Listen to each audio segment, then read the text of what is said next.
اور ڈیفنس میں سیاسی شخصیت کے بیٹے کا گارڈز کے ذریعے نوجوان پر تشدد، سیاسی شخصیت کے باثر بیٹے حارث جاکرانی کے خلاف مقدمہ درج کر لیا گیا ہے۔ بات کریں گے، نذیر شاہ ہمارے ساتھ موجود ہیں، آگاہ کیجیے اس متعلق نذیر۔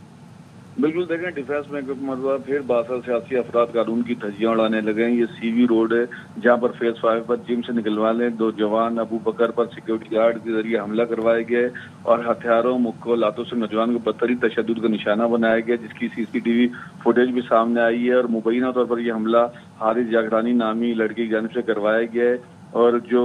اس میں مدعی ہے اس کا کہنا ہے کہ ایف آئی آر میں اس نے جان سے مارنے کی کوشش، تشدد اور دیگر دفعات شامل کروائی ہیں، اور سیاسی شخصیت کے باثر بیٹے کے خلاف یہ مقدمہ درج کرایا ہے۔ اس کا کہنا ہے کہ وہ اپنے تو نذیر، آپ بتا رہے ہیں مقدمہ تو درج ہو گیا، کوئی گرفتاری عمل میں لائی گئی ہے اب تک؟ دیکھیں، اس پورے واقعے میں مقدمہ تو درج ہو گیا ہے اور اس مدعی کا بیان بھی حاصل کر لیا گیا ہے، لیکن تفتیشی پولیس کی جانب سے تاحال کوئی گرفتاری عمل میں نہیں لائی گئی ہے، اور گرفتاری تو دور کی بات، کوئی چھاپہ مار کارروائی بھی نہیں کی گئی ہے۔ اور یہ بتایا جا رہا ہے کہ وہ سابقہ ایم این اے کا بیٹا ہے، سندھ حکومت میں شامل شخصیت ہے، جس کے بیٹے کی جانب سے یہ مبینہ طور پر حملہ کروایا گیا ہے۔ اور واضح طور پر دیکھا جا سکتا ہے کہ ایک نہتے لڑکے پر رائفل تھامے اہلکار نے پہلے اچھل کر کک ماری، اس کے بعد پیچھے اسٹینڈ بائی میں بیٹھے ہوئے نیلی گاڑی میں بیٹھے ہوئے ملزمان اترے، ان 4 سے 5 افراد نے اس کو بدترین طریقے سے تشدد کا نشانہ بنایا گیا، جس کے بعد اس کو اسپتال منتقل کیا گیا، جہاں پر اس کی ناک کی ہڈی اور جسم کے مختلف اندرونی جو اعضاء ہیں ان پر چوٹیں آئی ہیں۔ اس کا یہی کہنا ہے کہ میڈیکل لیگل رپورٹ بھی جلد آنے والی ہے، جس کے اوپر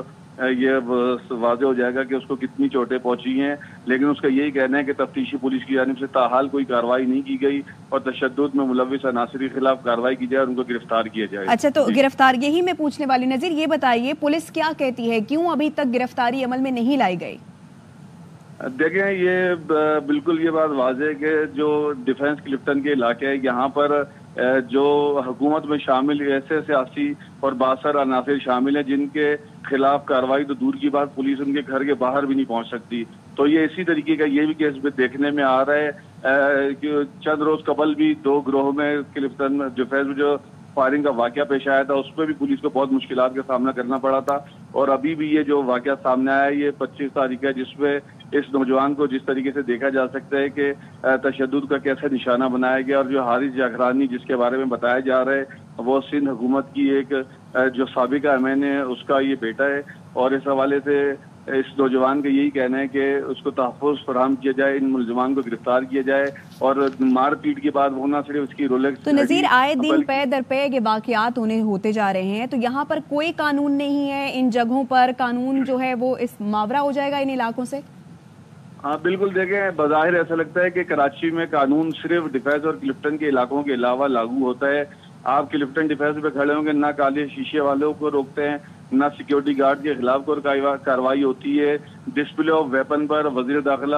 کی جانب سے سخت پابندی عائد کی گئی ہے، لیکن یہ تمام جتنے بھی قانون ہیں یہ اس ڈیفینس کلفٹن سے باہر لاگو ہوتے ہیں۔ آپ کسی وقت کسی بھی میٹروپول سے لے کر آپ کلفٹن سی وی یا کہیں پر بھی کھڑے جائیں تو آپ کو نظر آئے گا ہر تھوڑی دیر بعد ایک گاڑی گزرتی ہوگی، سادہ لباس میں اہلکار ہتھیار ہاتھ میں تھامے جا رہے ہوں گے، جس پر غصہ آئے گا اتر کے اس سے مار پیٹ کریں گے، چلے جائیں گے، نہ ان کے خلاف کوئی کارروائی ہوتی ہے، نہ ان کو کوئی پکڑنے والا ہے۔ تو سب سے پہلے تو ان علاقوں کو ڈی ویپنائز کرنا چاہیے، اور جو عام سیکیورٹی گارڈ کے خلاف باقاعدہ ایک لیٹر جاری کیا گیا تھا وزیر داخلہ کی جانب سے، تو اس کے اوپر امپلیمنٹ کرانے کی سب سے زیادہ ضرورت ہے، تاکہ اس طرح کے جھگڑوں میں کم سے کم سیکیورٹی گارڈ جان سے مارنے کی نیت سے کسی پہ فائرنگ نہ کریں یا ہتھیاروں سے کسی نہتے شخص پر حملہ نہ کرے اور قانون کی دھجیاں نہ اڑائی جائے۔ بہت شکریہ نذیر۔